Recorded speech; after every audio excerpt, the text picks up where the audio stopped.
আসসালামু আলাইকুম রহমতুল্লাহ বারাকাতু।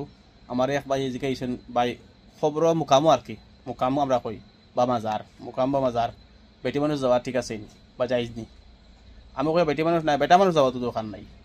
কারণ আপনি যদি বেটি মানুষ তো পারে না, আর বেটা মানুষ যে যাইতা আমার কেতালে যাইতা আপনার যে সময় আপনার আল্লাহরে খুঁজিতা, আপনার মা বাপর লাগে মর্দা মসজিদের লাগে যারা মারা গেছেন, তারা কাছে যদি আপনি মানে তারা কাছে সব পাঠাইতে চান তে আপনাকে খবর দেওয়া লাগবো না।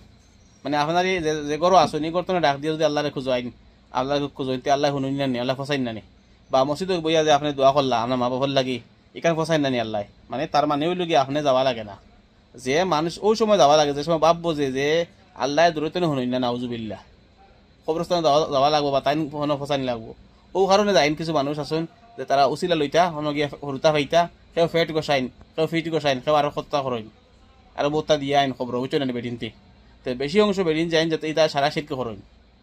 আর একমাত্র বেটাইন যাওয়া যাইজ আছে একমাত্র এক জায়গা মোহাম্মদ রসুল সাল্লাল্লাহু আলাইহি ওয়াসাল্লাম মানে কবরস্থান যখন তাই মানে এখানে হলে আমরা মানে জিয়ারতর লাগিয়া আর কোনোখানে জিয়ারতর উদ্দেশ্যে যাওয়ার দরকার নাই। রাস্তাত ফাই দিছি আসসালামু আলাইকুম ইয়া আহলাল কবর, বুঝতেছেন নি? গতিকে আমরা কোনো জায়গা তো কোনো কবরস্থানও আমরা যাওয়া জরুরত নাই।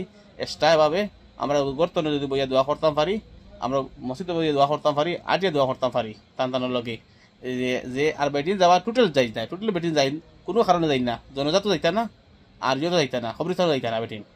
একমাত্র যাইনো কারণে যে মনে করেন বেটিনতে অন্য গেলে অফিরের রুচিলা লইয়া হরুতা ফাইলিম আরো বহুতটা আছে বলে আর কি, বুঝতেছিলেন? বলা জামাই ফাইলিম এগুলা কোনো জাতের যাই না যাওয়া, মানে সব শিরকি এগুলা। মানে যা বোঝা যায় এগুলো যে আল্লাহ সুবহানাহু ওয়া তাআলা ডাইরেক্ট শুনুন না। নাউজুবিল্লাহ মিন যালিক। আসসালামু আলাইকুম ওয়া রাহমাতুল্লাহি ওয়া বারাকাতুহু।